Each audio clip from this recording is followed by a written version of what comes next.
Boundless makes its presence felt. It will not be ignored. We're helping turn ideas into reality with a wealth of building products that take every architectural style to the next level. This is what it's like to imagine, build, and transform anything we want into exactly what we seek. This is what it means to be boundless. A baker's dozen remain. 13 laps to go here from the Atlanta Motor Speedway. Jacob Fife and Nate Campbell making big strategy calls very late. They're first and second as we come toward the home stretch.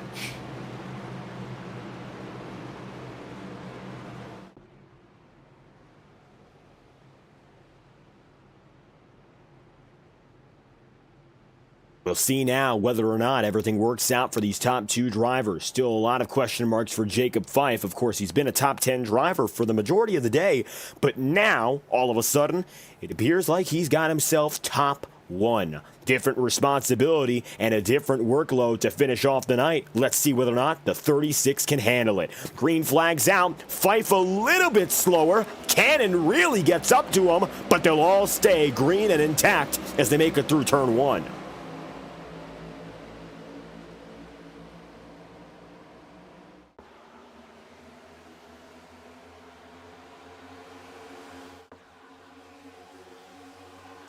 Michael Krobach already defending hard on Jared Davis, but Davis instead is going to take it to the high side, and it looks like he's got himself the advantage in this fight, at least for now.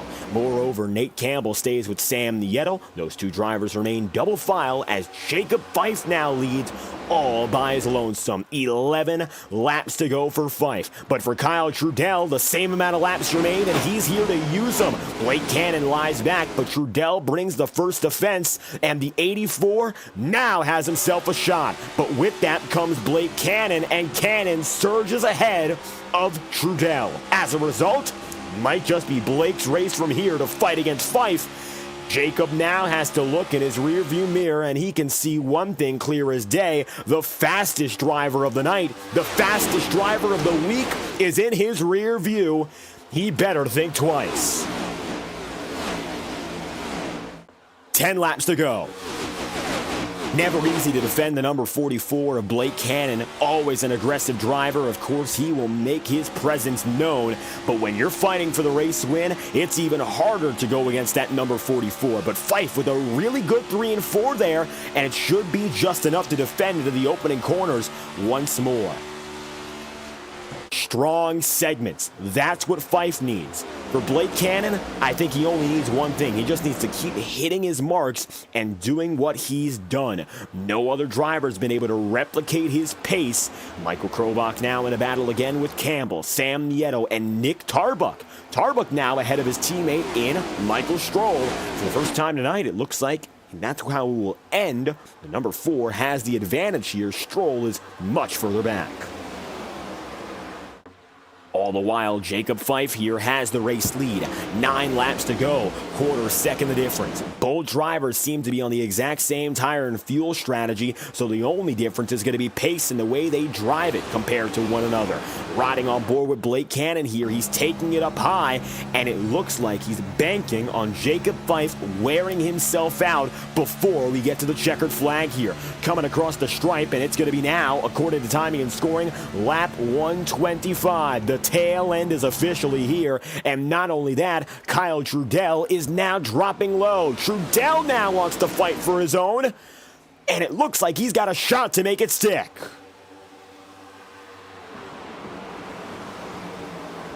Jacob Fife still race leading as we're due to come across the line.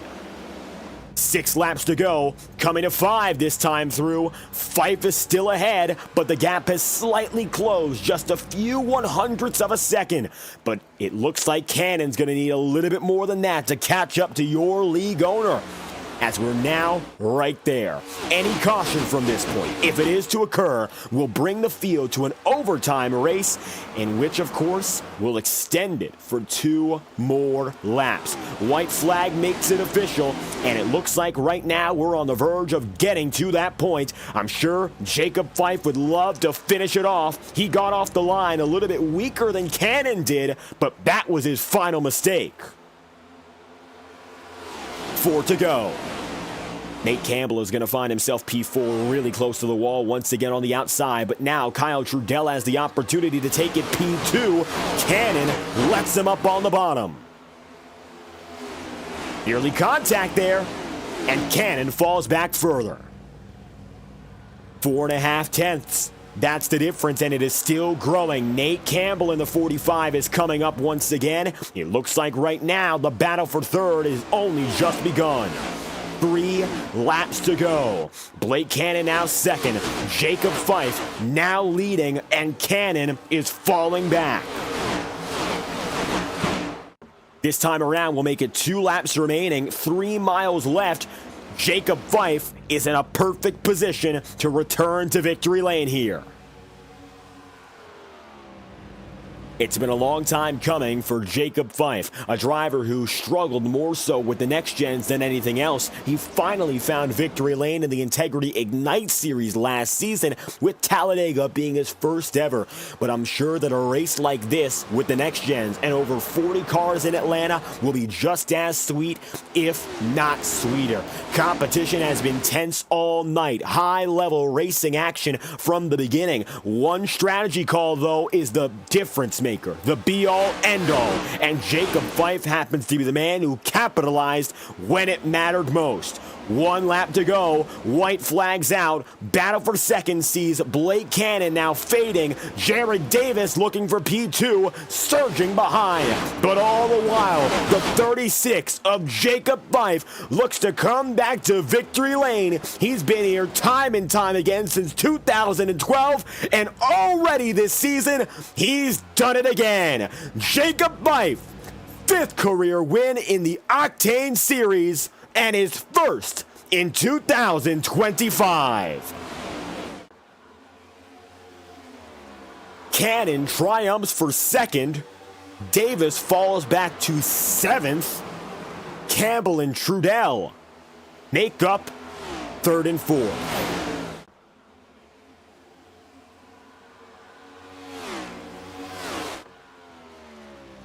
Jacob Fife gets the job done. What a victory for your number 36. With Fife coming through with the victory, drivers congratulating him as we speak. Brad Patton, of course, right there. And it looks like much of the remainder of the field. There's 20 of Zach Scrintonall going down and in. Drivers heading back down to pit road. Jacob Fife has done it again. And now he gets to burn down the house.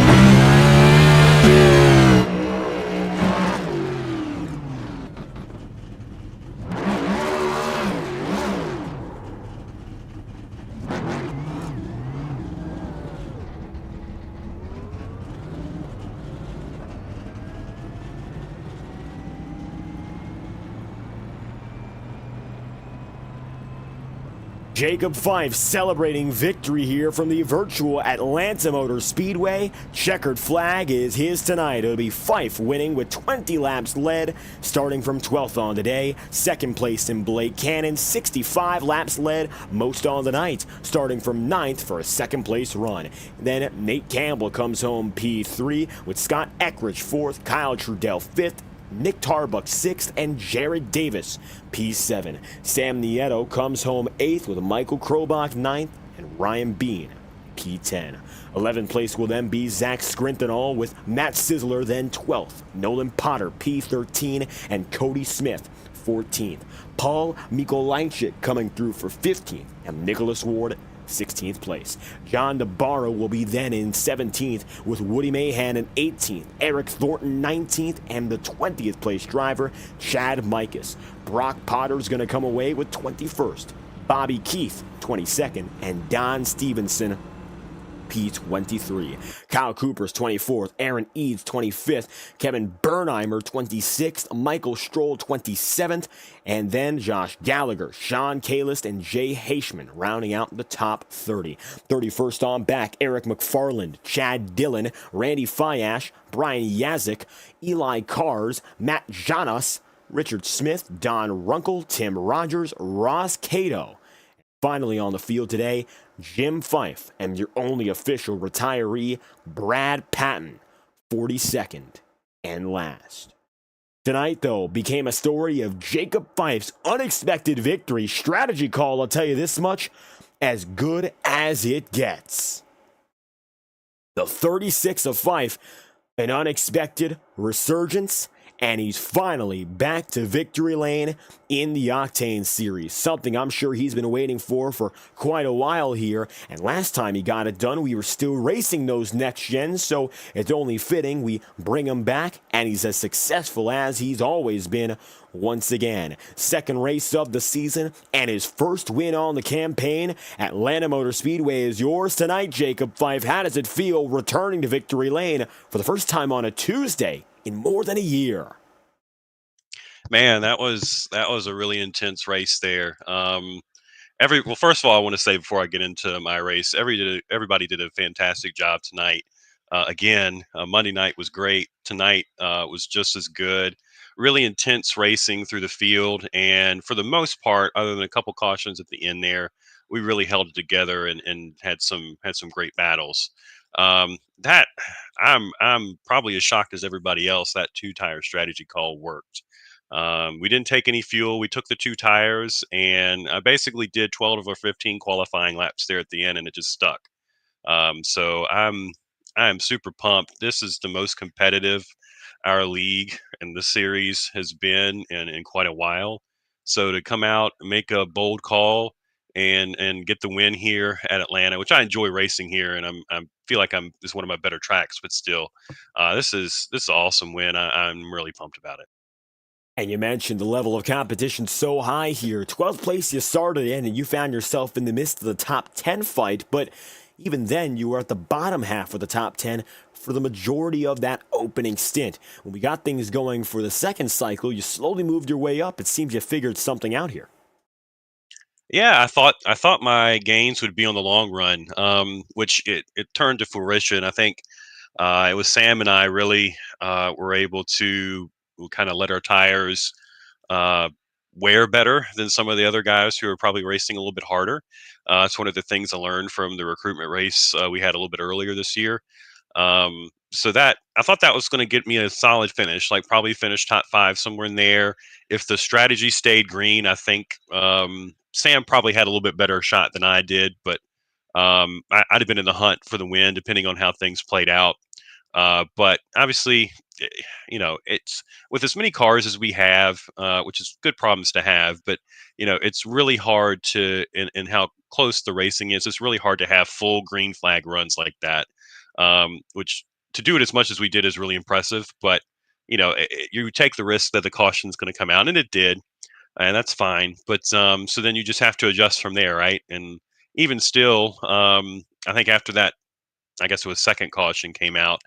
Uh, we still had about 50 laps to go, so longer runs was kind of still in play, but you just had to kind of be aware of what your next move was going to be. So we were starting to move up through the field again, and that run before that caution came out that kind of put everything into short run mode, and then you just had to kind of make a bet and go with it. So with that said, the two-tire call makes the big difference. Next up from here is going to be the Circuit of the Americas. We go road course racing and getting a chance to go back to the twists and turns.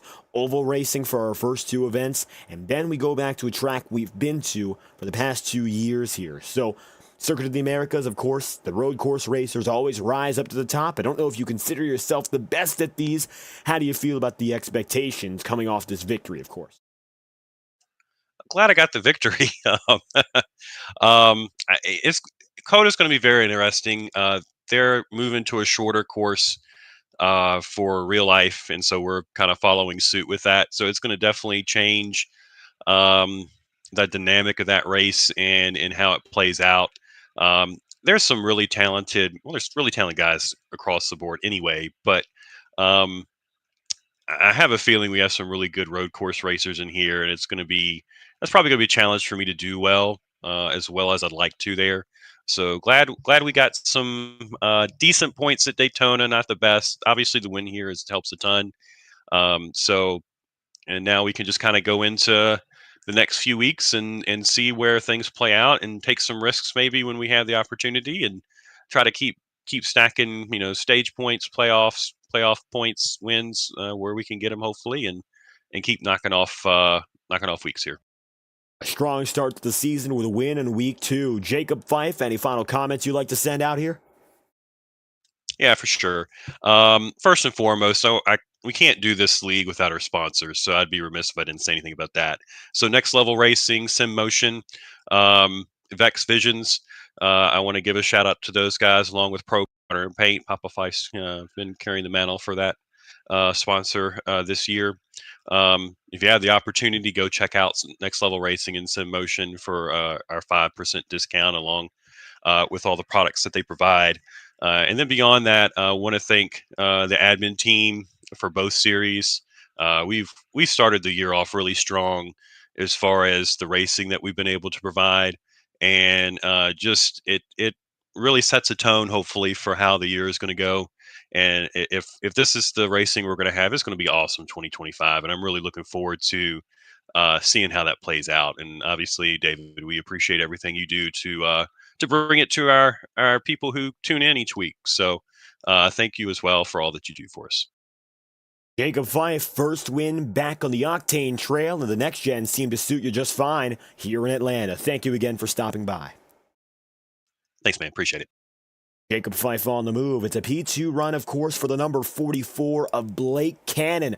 I'll tell you this much, even though he doesn't get the race victory, he definitely comes out, stats-wise, the best driver of the week. But I'm sure it's a little bittersweet that he wasn't able to get the race victory. He has to settle for P2 tonight, although we saw him, of course, just last night. Blake Cannon, strong, led the most laps, of course, and looked like you were dead set on going for the two-peat this week, but you just come up a second short. Yeah, I don't know. Great race. I really was hoping to see if my strategy was going to be good or bad. I don't know. I tried to undercut like I did last night, and just one. I wish I could have seen it play through, but hell of a pit call by Jacob. I mean, he outsmarted all of us. So congratulations to him. It was a hell of a race for second. I'm out of breath. I mean, that was a long race. And you're right about that. Another long one to keep the 200-plus mile races moving. First and foremost, that undercut call. Quite the surprise compared to everyone else, so it looks like you were just following what worked yesterday. Yeah, I couldn't tell. I couldn't figure out what I wanted to do before we started the race, and then I had my mind dead set on if we're going to make a two-stop race anyways, that there was no need in going. What was it, 60, 60, and then we're 50 and 50. So I just decided to do 45 and 90, and then if they caught me, they caught me on the last stance. So I had it set, and I didn't want to change my mind and then kick myself in the butt. So lap 45 was my number, and I hit it, and then the caution flew, and I was already back on the lead lap and was able to pit. Like I was able to cycle back to the lead when the caution came out, but at that point, my strategy was just out the window.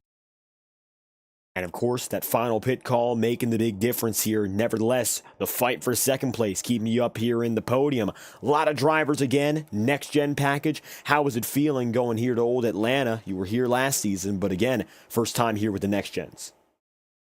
Yeah, I thought it raced pretty good, honestly. I thought you could run the top, the bottom, the middle, and then you just had to save tires. And there's a lot of comers and goers, so I was impressed. I mean, I was happy with the way it raced. Man, I don't know. I really wanted to win, and I really thought once I lined up fourth and then third there towards the end, I thought I had a chance, but just couldn't get it done.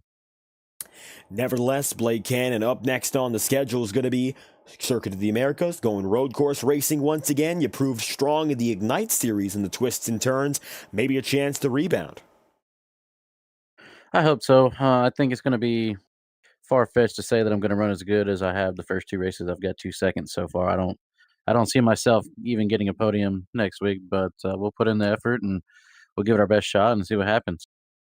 Big points boost, of course, with those back-to-back podiums, as you mentioned. Blake Cannon, any final comments or shout-outs you'd like to send here?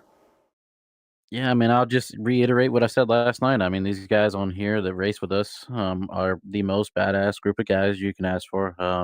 The competition is unmatched, and there's just a lot of good, hard racing and clean racing. So, shout out to everybody in the league. Shout out to Jacob, everybody that puts integrity on. Thanks to you, everybody on the broadcast. It doesn't go unnoticed. And just got to shout out to my wife, and we'll see you next week. Blake Cannon, a first and the second on the week tonight, taking the, admittedly, a little lower of those two finishes, but still P2 and a strong run. Thank you for your time. Thank you, David. Blake Cannon on the way, and for the very first time in his Integrity Racing League career, we get to speak to the man of the hour, of course, for third place. That will be Nate Campbell, and the 45 is with us now. Nate, how about this first career podium here with the Octane Series and getting up to P3 in Atlanta? Yeah, thank you, man. Thank you. It was a good race for sure. Uh, Kind of fell into my lap there. That first stage win, especially, I was excited about that. So yeah, I was kind of tripping out that I was going to be in trouble there later in that run with everybody going in so much sooner. But luckily, we got that caution that kind of helped me stay up towards the top. And man, I honestly felt like I had the car to win this thing. Just kind of really got a bad start on that final restart that set me back a little ways, and I thought I had something there in the middle of the track, both in 1 and 2 and 3 and 4. So all in all, it was a great race for me, and it's definitely nerve wracking, man. These guys are the real deal, and our entire team at Flying V Motorsports, we came from a league where we were the dominant team. So this is really refreshing for us to come in here and actually be happy about a podium or be happy about a top 10 instead of needing to win every single week. So got to get it up to Jacob and everybody over here that's putting this league on. And strategy tonight, first and foremost, let's touch base with that. You mentioned it, and going in a little bit later, as you mentioned, so the overcut perhaps in your situation. Was there anything in particular that influenced how you were going to approach the green flag run as it was? I mean, I just saw the stage win coming to me. I saw a couple people start pitting, and I noticed that I had great speed there, long run. So I, just really wanted to stay out there and get those stage points and kind of give myself a boost going in the next couple weeks. So, yeah, we'll see how it goes.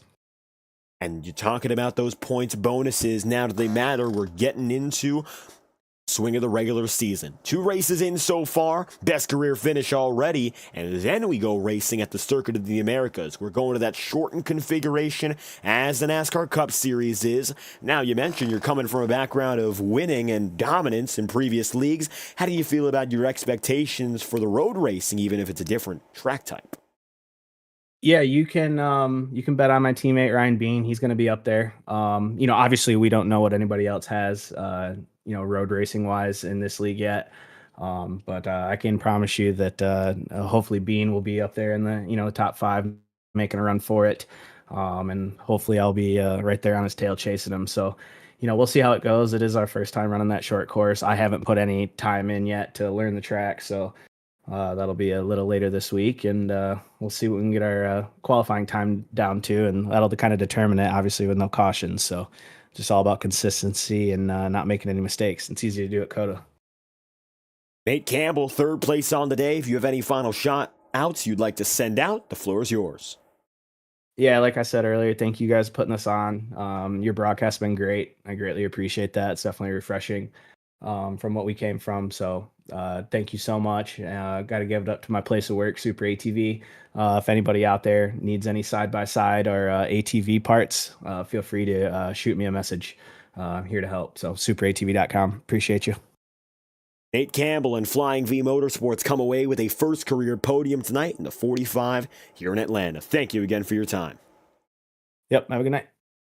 Nate Campbell on the move, and so we've heard from your top 3 race finishers. Once again, we're going to go back from third on up. Nate Campbell finishing third on the day. Second place, Blake Cannon and Jacob Fife, 12th to 1st. For the race victory. And so the sun sets in another event here in the Integrity Racing League, the Atlanta Motor Speedway, coming and going early this season. And so now we move on to our first road course race. That's the exciting part, the Circuit of the Americas for 47 laps. We went there in 2023 and 2024 alike. And now we're set to return. Thank you for tuning in to tonight's coverage of the Integrity OCTANE Series at the virtual Atlanta Motor Speedway, our second race of the regular season. And of course, we have a few more races to come from here. 18 regular season events, in fact. So if you've enjoyed the coverage so far, make sure to let us know by leaving a like on the stream and subscribing to the channel. I've been David Troitz, commentating and producing, so we hope you enjoyed tonight's coverage, and we would love to have you back for next week, same time, same place, Tuesday night, 9 p.m., Circuit of the Americas. Our next broadcasts will be on Thursday night with the Highline Racing League and the IORA Cup Series, 7:30 and 9:30 respectively, as they continue their championship charges for their second races, both seasons respectively, heading into race number 2 as well. Checkered flag falls. Congratulations to Jacob Fife on the race victory, and thank you for tuning in to the Integrity Racing League on FTN Broadcasting. Hope you had a fantastic night.